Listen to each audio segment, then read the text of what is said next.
Welcome, everyone, to the Me Plus Ultra Network. I'm your host, Scott Joseph, and today we have an extraordinary episode lined up for you. Our topic is leadership and innovation, and we're thrilled to have with us Jim Roche as our guest. Jim's the founder and chief executive officer of WarrCloud. It's the auto industry's first and only cloud-based warranty processing platform. He's got over 30 years of fixed operations experience, 2 books about technology in the automotive service vertical. He is a true thought leader in this industry, and he's spoken at major events, pretty much all the big ones, NADA, TADA, Digital Dealer. Today, Jim and I are going to talk about, and he's going to share his insights on leadership, innovation, and how new technologies can drive growth and profitability. Before we dive in, I want you to make sure you subscribe to Me Plus Ultra at meplusultra.com. And you can also subscribe at the Me Plus Ultra Network. That's our YouTube channel. That way you can stay updated with all our latest content. So, Jim, I want you to welcome you to the Me Plus Ultra Network. Thank you, Scott. It's great to be with you. I appreciate you asking me to join you. Man, I love having you on here. With Me Plus Ultra, almost every mastermind session that we do, whether it's in business, bourbon, and cigars, whether it's through our virtual hot seat sessions, at some point, it all really comes back down to leadership. And, there's a lot of things that go into leadership, project planning and prioritizing. You've got accountability, culture, right? You've got, this session and our next business, bourbon, and cigars is going to be centered around client centricity. And so, when I look at what you guys do and look at your experience level, the 2 things, and the reason I put this up is leadership and innovation. Those are the 2 things when I look at your bio, and I know from your experience, those are what just scream and stand out the most to me. So I thought this is perfect. That's what we're going to discuss. Does that make sense? Sounds good to me, and you're very kind for saying, though. I appreciate it. Well, let's get started. In case there are people in here that don't know you and don't know your background, can you give us a little bit about your journey specifically when it comes to leadership and innovation? Sure. Well, background is, I've always been in automotive with an emphasis on service, fixed operations for over 30 years. Prior to founding WarrCloud, I was one of the group of guys that did something called X-Time, which is now part of Cox Automotive. Prior to that, founded a company called AutoPoint, which is now part of Solera, which is part of Vista, of memory serves, and did some other things before that. So I've always had an entrepreneurial bent, liked innovating, bringing technology solutions to dealers, and really trying to solve problems that were real problems that nobody was working on. So that's kind of how I got to be where I am here today. And we're going to dive into both of those things in terms of, because obviously you have to be very innovative if you're going to be moving a day. If you're able to have that vision to be able to recognize opportunities where maybe the market's missing something or there's a need for something. But you mentioned a couple things with some of the past companies that I just want to point out to everybody, because I think most entrepreneurs, I'm not talking about necessarily the people with a lot of ambition and they're always trying to level up, would love someday to roll into a bigger deal, right? Have some type of exit. And you've got a lot of experience on that. You mentioned 3 different companies, I believe, that all rolled into bigger deals. Yeah, been very fortunate. And the first one I did with another group of guys used to be called NewGen. It's Epsilon. That was an IPO in 1999 that then got taken private, and now, as I said, it's part of Epsilon. So once you take, personal opinion, once you take $1 of other people's money, you owe them a return. Right. And the typical way to get a return is that somebody else comes along and pays you for the value that you've built within the company, and that's how everybody, including you, gets a great return. That's well said. Now, obviously, you said you found a need in the marketplace, and that obviously gave you the WarrCloud. But what was the aha moment? Like, where did that light bulb come off and be like, man, this is not just an idea. This is a real thing here. I got to do this. Well, let me tell you generally, and by the way, this might be deflating the balloon, but let's go there. All Uh, right. my method as an entrepreneur, I love, as many dealers and service leaders know, I love being out in the market. I love going to dealerships. I love talking to dealers and service leaders. And if you walk in the market and you listen to the voice of the customer, it tells you its problems if you're listening. And when you identify a problem, my method is, okay, that sounds like a significant problem. Let's find out if, from others, if they see it as a problem. And then let's find out if anybody has solved the problem or is working on solving the problem. And if you get the right answers to those questions, why then the next question is, can technology, because I like bringing technology, the efficiencies it brings, can technology, provide a compelling solution? And if you get the right answers to all of those, then I think you're in the right place. So what happened with WarrCloud is, I've been out in the market, and invariably, if you go to enough dealerships and you open enough doors, eventually you find a little office with stacks of paper up to the ceiling, and that's the warranty administrator's office.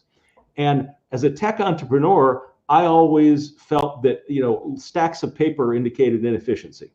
Yeah. So, I saw this time and time and time again, but it was a really astute service leader friend who said to me, he said, that's not a stack of paper, that's a stack of uncashed checks.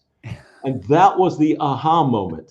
All right, those are some pretty big stacks. Oh, And looked around, and this would have been in around 2012, 2013. Nobody's working on it. So that was the genesis. So we formed WarrCloud in 2014, thinking that, well, this will just take a year to build. Once again, underestimating the technical complexity. yeah. It took us 7 years to build the solution, believe it or not. And that Why? just, Why is that? well, we didn't go through, we came to the original idea was, we'll build a tool that somebody at the dealership will use, right? But Yep. then as we dug in, what we found was that if you're going to really give the service department savings and the dealer ultimately the right savings, if they have one or more people doing this, you can't fractionalize a person.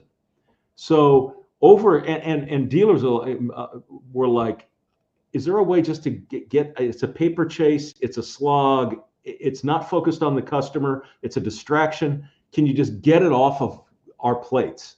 So that sort of, over a period of time, led us to an outsourced solution where we just take over the warranty processing completely and deliver the result using technology.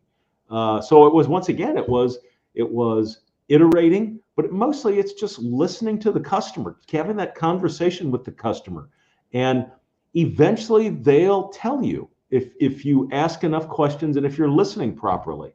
I mean, for me, it's one of the cornerstones of innovation is really, you can't go away and not know anything about something, or I shouldn't say never, but rarely can you bring something that is an innovation without it being rooted in a customer problem. I'm so glad you went there, and I got a smile on my face because I'm literally was going to ask you, how has the company evolved since its inception?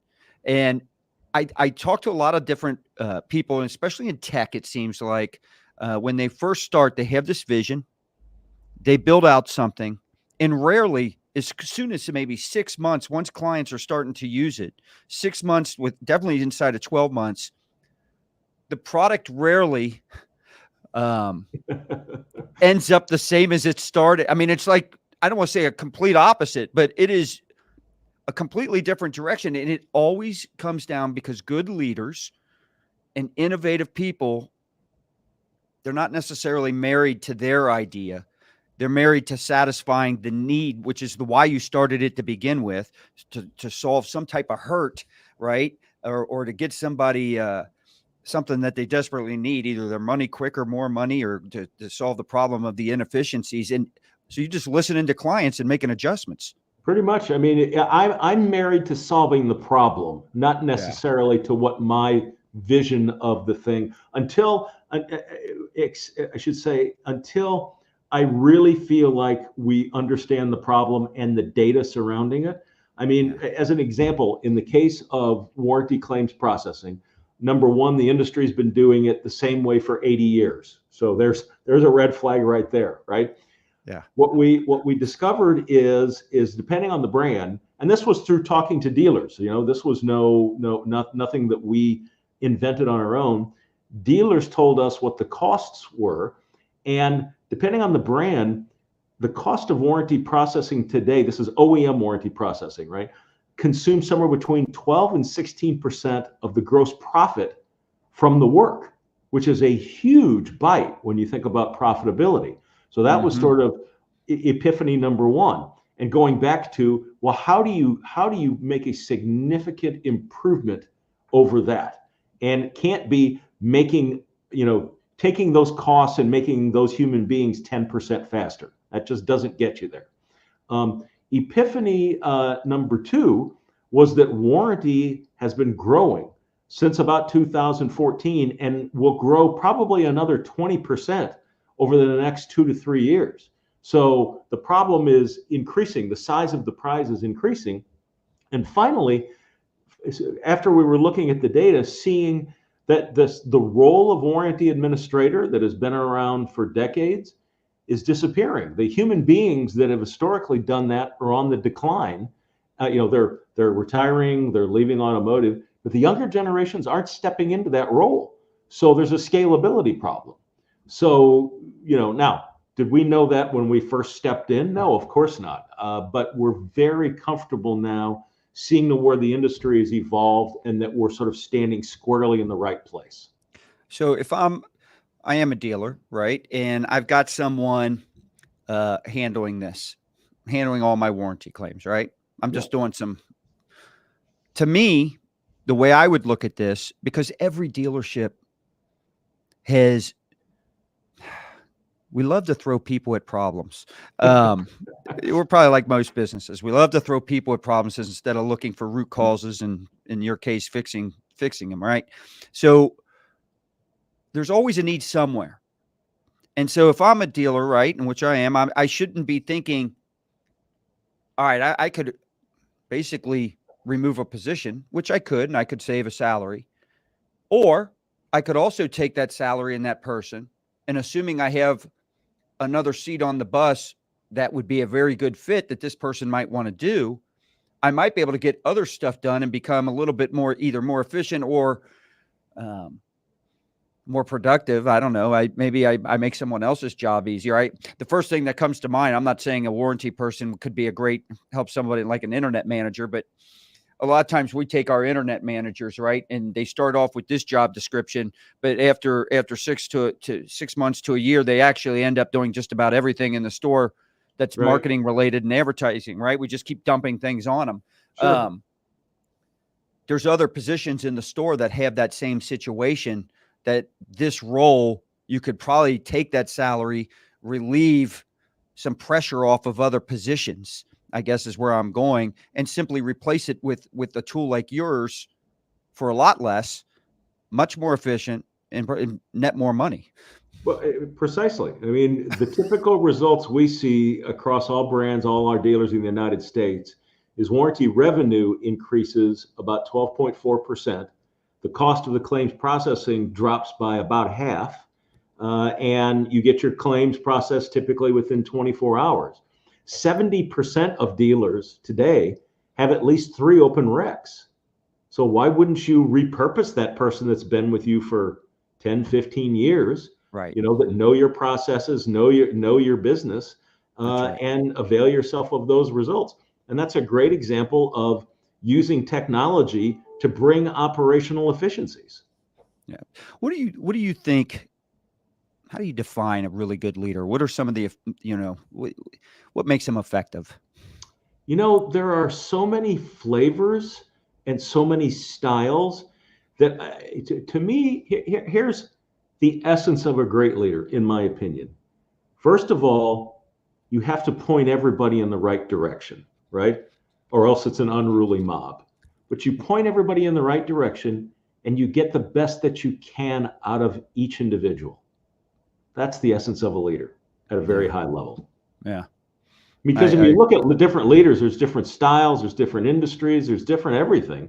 But the great ones get everybody's best talents applied going in a particular direction. So this next question is kind of a two-parter, I think. So I want to talk about innovation.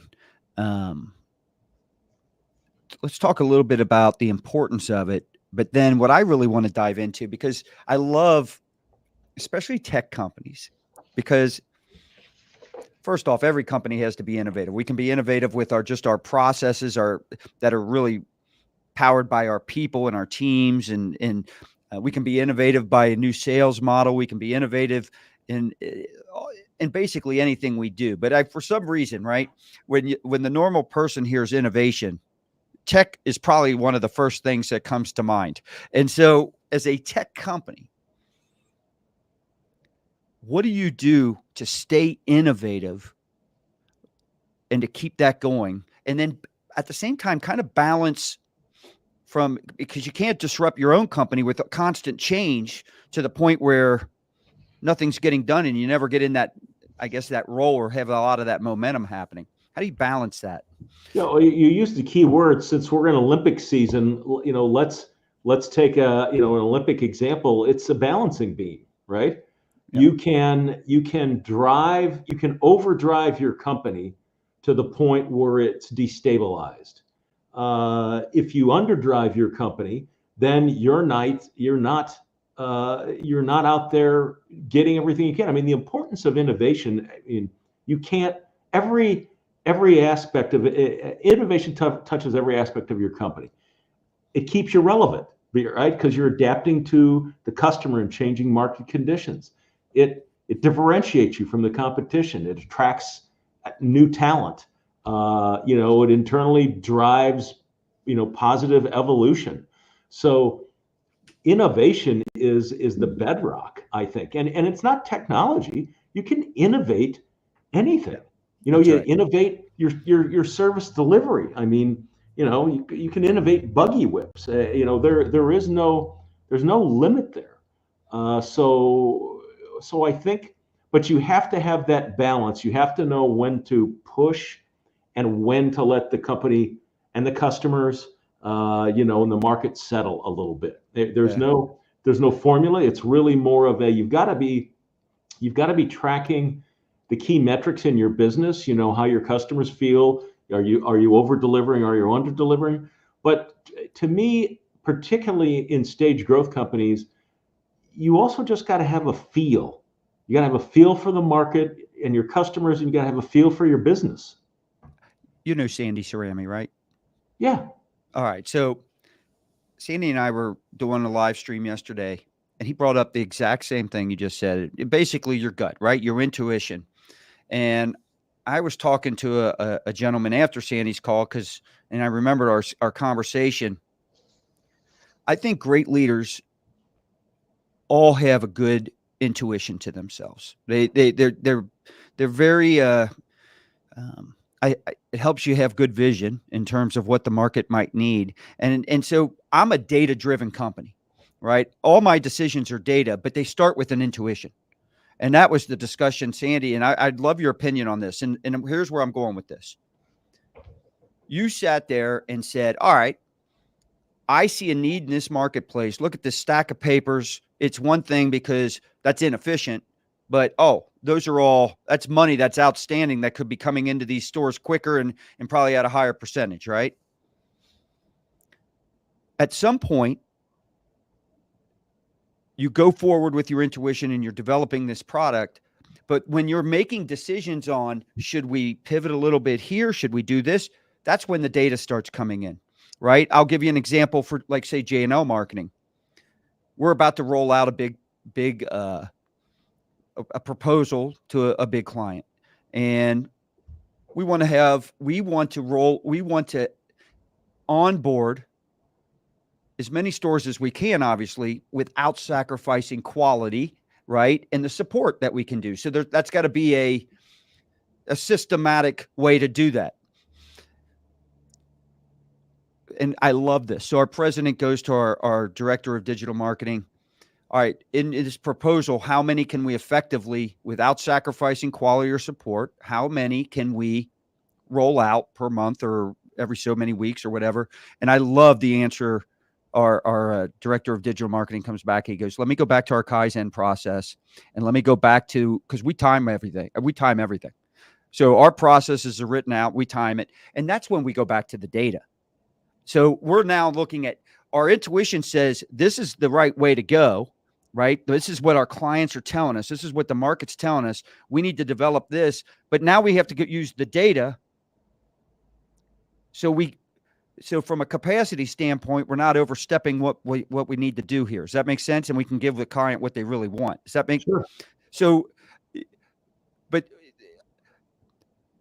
I want to make sure I said that only because I think there's a people out there that think when we say intuition, we just make gut decisions on everything. And so, yeah, we might start there, right? Yeah. No, sorry. Let's be clear. That's not what we mean. Yes. Yeah. I mean, and then at that point, Intuition is more directional. Am I going the right yes. direction? Should I poke at this a little bit more?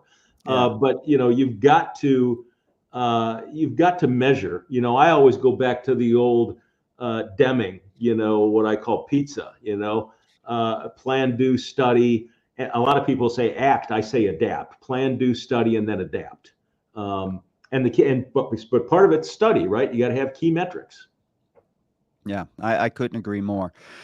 All right, so now I got to ask this. So you've got this mindset of innovation. You're using your intuition in terms of the direction and stuff like that, and you've already talked a little bit about trying to keep your team, letting them breathe every now and then, letting the market kind of settle in and get used to something. Talk to us about the problems that you've actually faced, whether it's at WarrCloud or any companies, in terms of trying to drive innovation, promoting it, and then how did you overcome that? Well, let's use WarrCloud as an example because it's really it's topical. Yeah. So WarrCloud is what's called a category creator, right? No one in the world is using technology to do what we do, which is there's a pro and a con to that.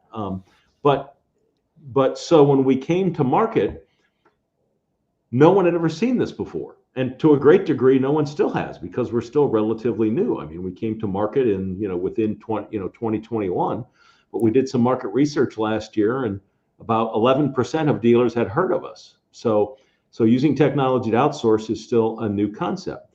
When you are a category creator, it is very, very important that you do thought leadership. Because people can't embrace what until they understand why. And so I spend a fair amount of my time, articles, public speaking, speaking with you today, and talking about why something is. Because once you understand why something is, then you can make a very rational decision of if that's what you need or not. But if you're not even unaware of that you have a problem and what the considerations, what the dimensions of the problem are, you're not going to get there. So, that is my advice to anyone out there who is creating a new product, a new service, doing a category creation. Make sure you firmly understand why, and you articulate that to the marketplace, to the customer. Not only do I agree with it, I think what you just said, every business owner, leader should all aspire to be a thought leader. And I say that because even if you're selling a commodity, your goal is to not be perceived as a commodity. And there's only one way. You can't do it without being a thought leader, without having the credibility or the authority to kind of get that message out there, is what, in terms of what makes you unique, why you're not a commodity. And so 100% agree with everything you said. I'm glad you went there, because if anybody, if there's one thing anybody pulls from this, that's an easy thing for them to apply. They can start getting, whether it's on podcasts, writing blogs, writing articles, doing these live streams, just like you said, speaking. You speak at a lot of different. I think it goes to what one of your topics today is innovation. People tend to think of innovation as sort of this big amorphous thing. And and a lot of times, let's go back to your example of a commodity, right? Well, nothing is really a commodity if you look at it microscopically. All right, so it's a commodity you're selling, I don't know, a can of beans, right? But is there a way to innovate on how it's delivered, on how it's packaged, on how it's priced? As an example, when I started AutoPoint long time ago, our marketing, everybody charged either by the cost of a letter or and what we did is we said, hey, Mr. Dealer, what we're going to do is we're going to charge you every time you sell a new car, we're going to charge you X dollars, and we will market to that customer for the lifetime for that set price. No one had ever done that before. So there's an example of, we're selling letters, sending letters and emails. That's kind of a commodity. The innovation was in the way it was priced. Yeah, we did that. We did that with J&L. I can remember a pitch we did to it was for Ford, and I want to say it was out in that Denver region. So it had like 5 different, it was a million this is back when it was only direct mail, right? So, and I know the job was for like 1 million pieces. It was a big, cause it involved 5 different, I forget how Ford did it with zones or whatever, but, I remember I packaged this thing to the point we got to the end of the pitch and you could tell it was going very well. All the right buying questions were being asked. And I got to the end. I realized I hadn't even shown them what we would send out. We didn't even show them the direct mail piece. Right. They didn't care about the commodity. They were more interested in the innovation. That's great. And we did get that deal. So yeah, perfect. All right. So talk to me. What do you do? There's something that's got to drive your intuition, right? There's got to be something that drives that direction for you. So what are you doing to stay ahead of the game to keep WarrCloud ahead? So like, what are you looking at? And obviously you're talking to clients, but what else is there potentially? It's, you have to talk to the customers, right? Yep. And it's not just, every place that you operate has an ecosystem, right? And there are stakeholders as part of the ecosystem. Each of them has a different take. So the more you talk to the members of the ecosystem, the more you develop a complete picture. The other thing is that as it moves beyond you and an idea and maybe you and 1 or 2 other people, you get a bigger and bigger company that are involved in various aspects of the delivery of your product or service, then you got to harness the power of brains, right? I mean, what's better than 1 brain is 2 brains and so forth and so on. And if you have the right culture, listening to people internally is where you get that innovation along. How do we deliver our service? How do we price our service? And all the innovation comes beneath, sort of the initial product or service innovation. You gotta have a culture that encourages that. And I find personally that as simple as this might sound, the most important aspect of fostering that innovative culture is removing a fear of failure. Yeah. And that is not a trivial thing to say, even though it sounds. Removing fear of failure as an organization grows is challenging and difficult, but it's essential, I think, for fostering a culture of innovation.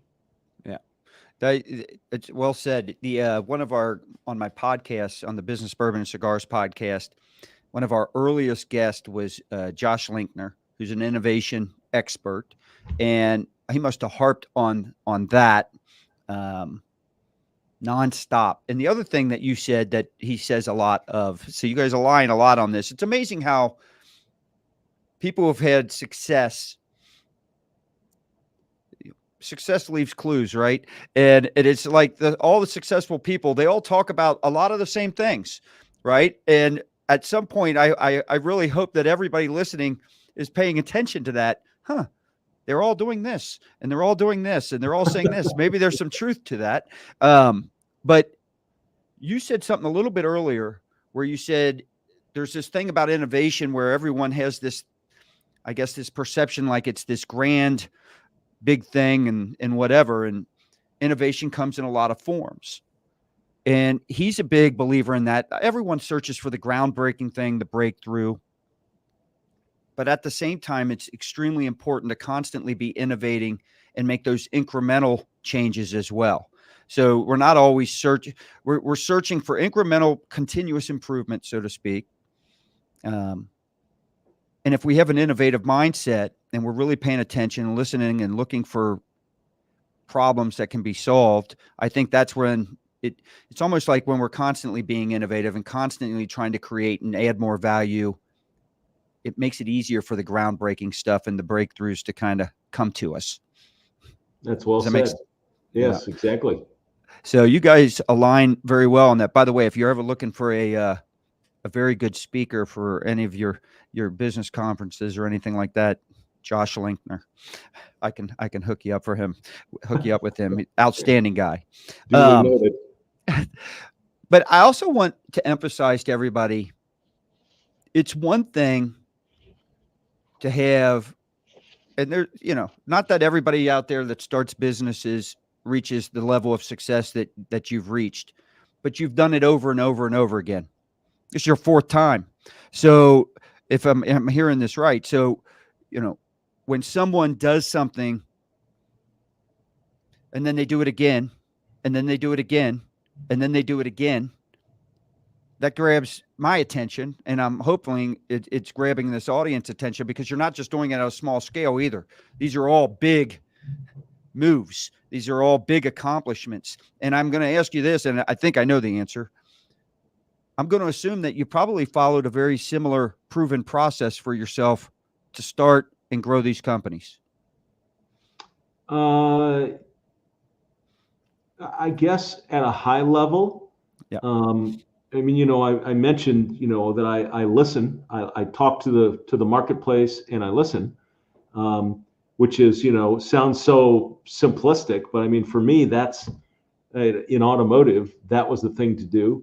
The other thing, and this comes in many forms, but you have to have a certain degree to be an entrepreneur. You have to have a certain degree of courage, because you are making significant bets on your capital, your reputation, other people's capital.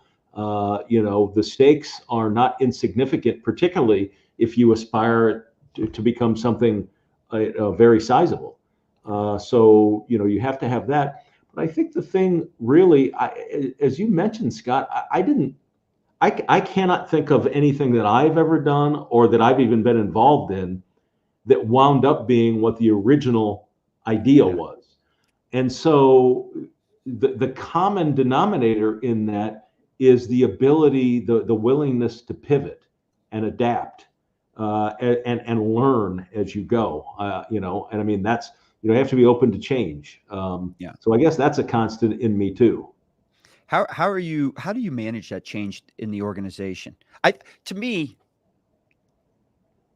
it's easy to change, right? In the sense, and I say that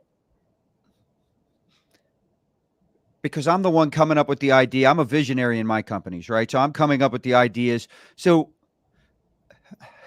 I don't want to say I'm not a servant leader or anything like that, but let's face it, the more difficult change probably comes from my team that are in it all day long, now having to navigate some of these things that I want to do, right? How do you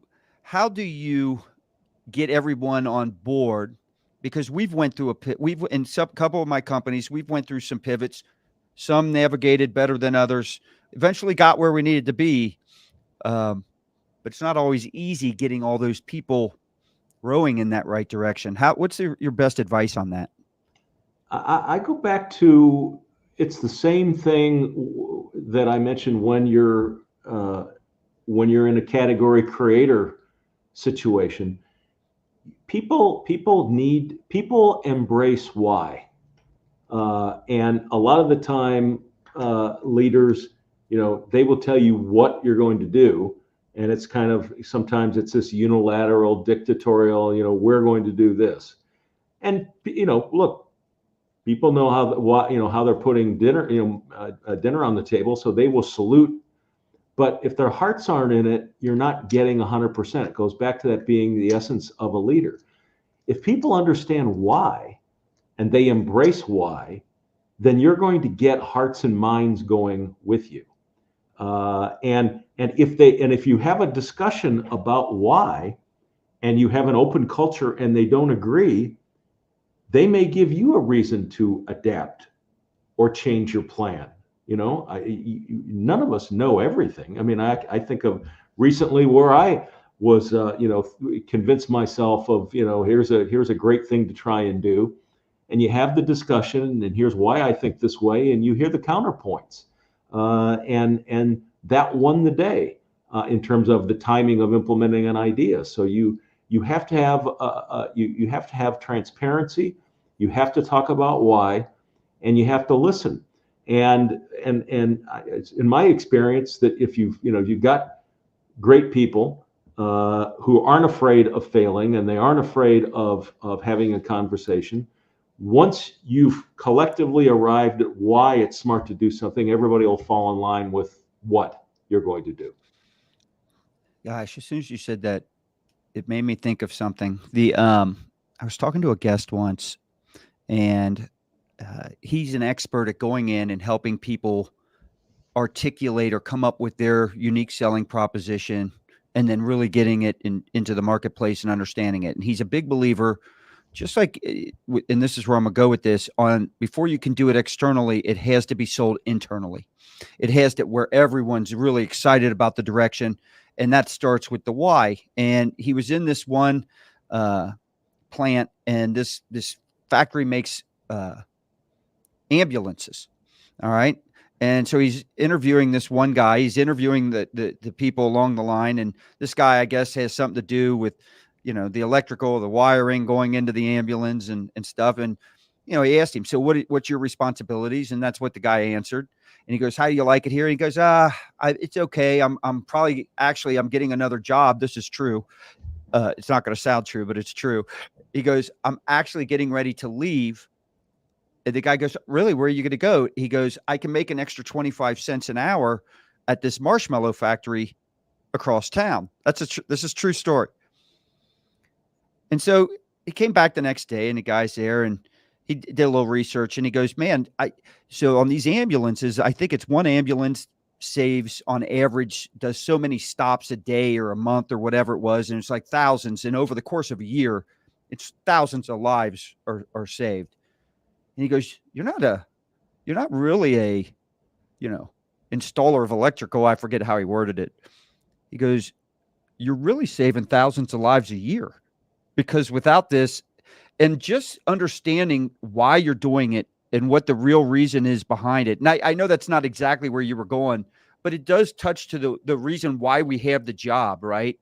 And putting a little bit more passion, getting them more invested, and understanding the big picture is like, what do we really do here?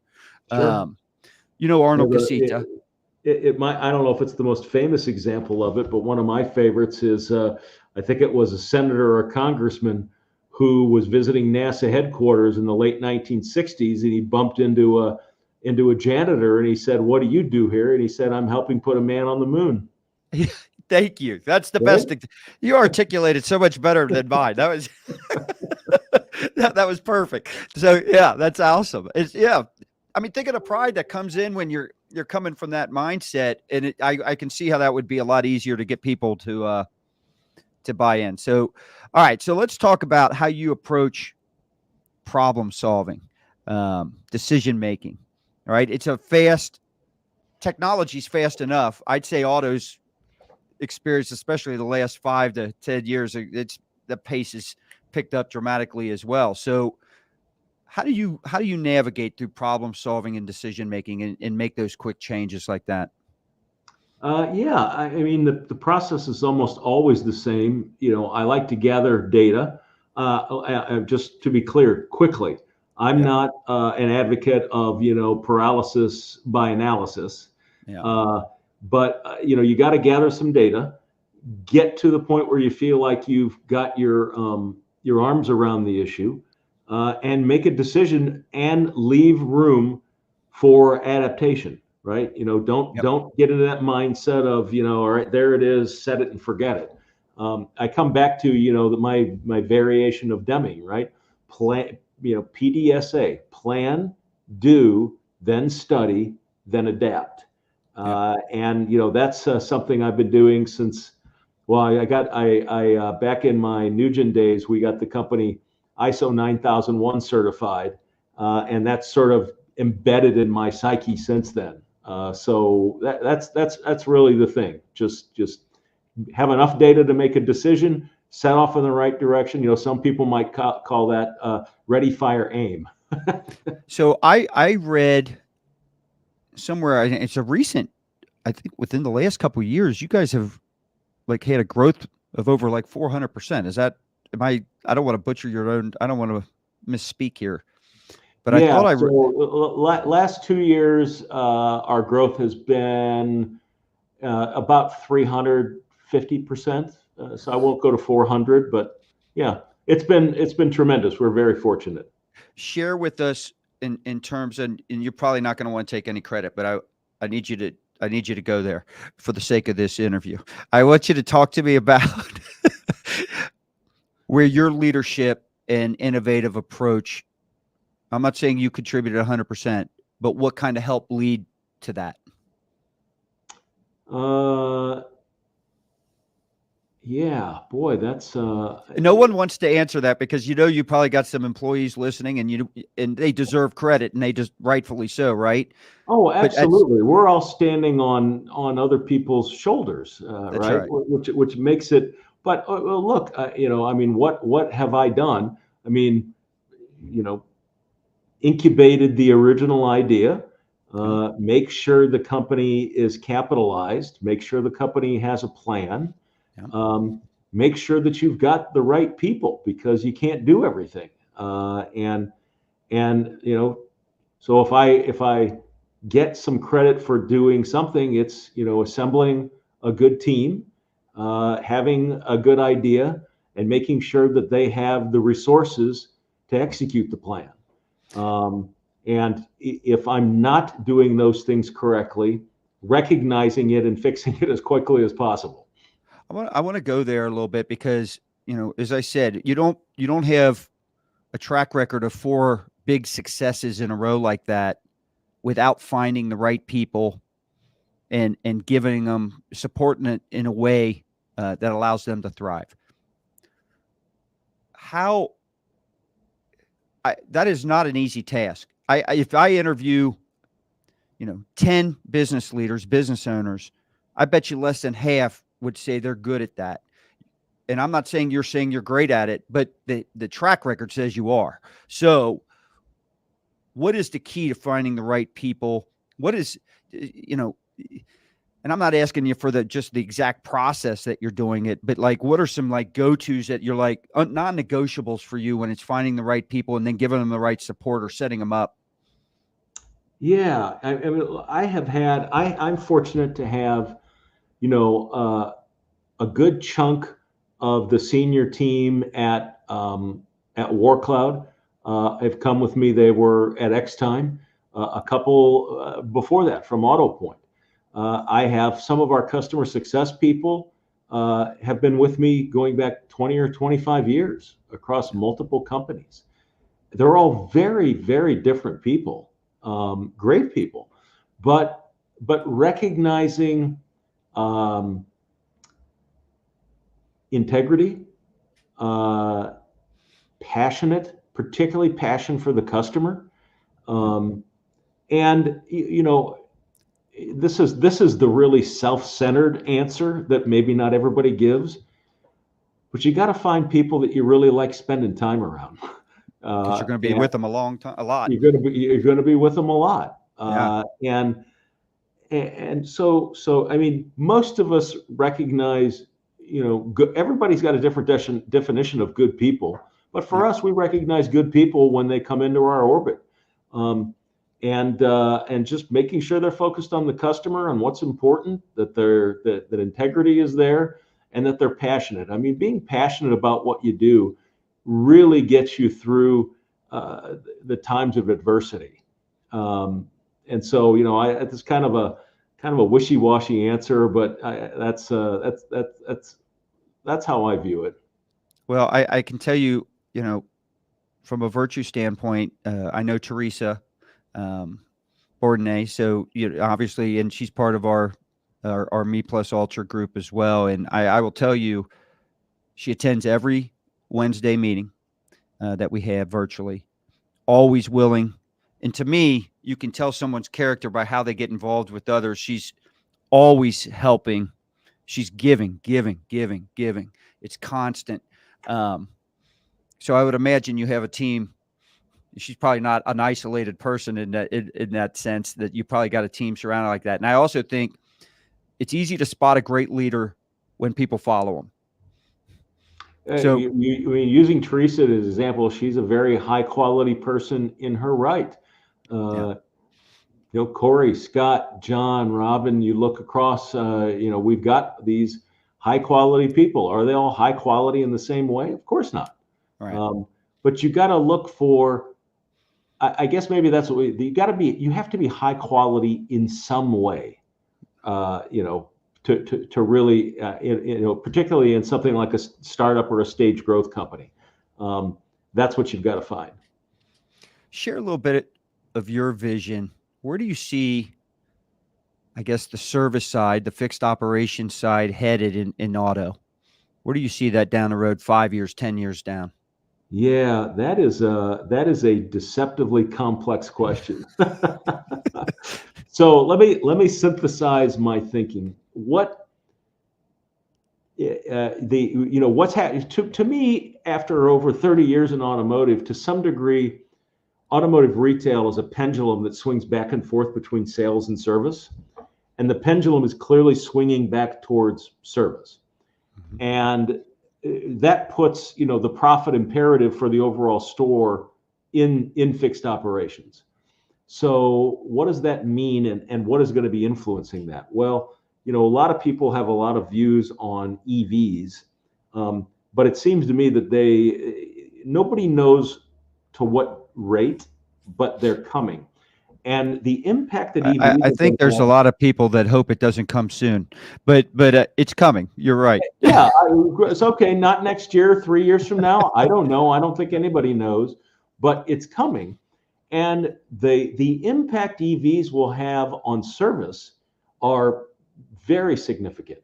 Everybody talks about, service is gonna drop. It's a more nuanced impact than that. Where EVs will have most of the impact in service is on customer pay, CP, because there are just so far fewer CP opportunities. On the other hand, according to JD Power, the typical EV has about 300% higher warranty cost in year one than an internal combustion engine. So what I really think is happening is that we're going to see a shift in the revenue mix in service from customer pay to warranty, and that has profound impacts for technicians and how technicians get paid and how technicians are recruited, how you market your service department, how you manage parts. If I'm hearing you right, that sounds like that's going to be good for WarrCloud. Well, yay team. Yeah, but I go back to what I said earlier, which is look at the data, and when you're comfortable with where the data is pointing, this is where the data is pointing. I mean, there are half the number of moving parts on an EV. All right, that's example one. But the cost of the components and the technology is so much higher. The cost of a battery in and of itself. So that's what's driving that shift from customer pay to warranty. Just think about how do you. So let's zoom in on that. How then do you? And this has nothing to do with WarrCloud, by the way. But how do you then set up your service department for success? Well, how do you drive more warranty? Well, 60 to 70% of warranty is from recalls. Yeah. So are you properly and completely marketing recalls in your PMA? Yeah. If you're not, you better start thinking about it. You should be doing that anyway. But that's one aspect of just what's driving that fundamental shift of, the way service departments have worked for, 50 years. That I don't think a lot of people are really fully focused on yet. But it looks to me from all the data that it's coming. Yeah. So the other aspect of that, when it comes to the profit imperative, is how do you squeeze more profit out of that? And I think really the best example, because you're a dealer, Scott, is to go back to something you said earlier, which is, when something needs to be done, the reflex is, well, let's throw a person at that. Mm-hmm. You got to ask yourself, is there a way to do that better with technology? And I am, everybody knows of AI. I'm a big fan. However, what you got to think about is that there are lots of aspects, dimensions to AI. One that I just love is what's called RPA, robotic process automation. It's where the machine is doing data entry, if you will. And I'm not talking about like a player piano type, but with more intelligence. Well, can you take that aspect of AI and bring more operational efficiencies to your fixed operations? The answer is clearly yes. So you need to be you need to stay at the forefront of what's happening with technology, what's available to drive those operational efficiencies. Yeah. Let's talk a little bit, just a couple more questions here. You said AI. Is there a play with WarrCloud and AI? And maybe you don't want to go down that road yet and give away stuff that might be coming, but how do you see that working with you guys? Well, we're already AI based. I mean, WarrCloud, the centerpiece of WarrCloud's technology is a library of AI driven bots that drive the warranty claims processing. But we're just scratching the surface. We do use RPA as an example. But as you move into more and more complex, so another aspect of AI is NLP, natural language processing. Okay. As you move more and more into more complex repair orders, where it's blocks of text, think of what a technician has to describe when they replace a transmission or do an engine overhaul. Using natural language processing to better understand those complex repair orders will drive better automated claims processing, which will have a direct benefit to WarrCloud and the dealer. All right. So let me ask you, what's the easiest way people in the audience, if they want to reach out to you and connect with you, what's the easiest way they can? Well, you can always email me. That's jim.roche, ROCHE, at warrcloud.com. Or if you want, just go to our website and, there's one of those contact me buttons or do a free analysis. As I said, I love talking to dealers. I love visiting dealerships. And I love talking about this stuff, as you already know. Yes. Most people are like, warranty. Well, I don't want to talk about that. But when you understand what's going on, it's incredibly exciting. And I really want to thank you. I think this was an incredible interview, very insightful. We touched a lot on leadership, a lot on innovation, all the roadblocks that can come from the obstacles, the barriers that kind of hit us in both of those areas, and then what you've done to overcome them. And like I was saying, you've got an incredible track record of building extremely successful companies, and not small ones, large ones. And you've got a track record of rolling them up and exits and stuff like that. And I think the fact that you can keep coming back to the well and finding something different, not easy, my friend. That says a lot about you and your leadership and your innovation. So thank you very much. I appreciate it. This was a lot of fun. And thank you for what you do, which is getting us together and talking to the marketplace so that we all can get better. That is invaluable. I appreciate that. So remember, if you found this episode informative, inspiring, be sure you subscribe to the Me Plus Ultra at meplusultra.com. Check out, and you can subscribe on our YouTube channel. That's Me Plus Ultra Network. Together, let's continue driving positive change and innovation in the world of business. Until next time, keep innovating and keep making a difference. Thank you, everybody. Thanks again.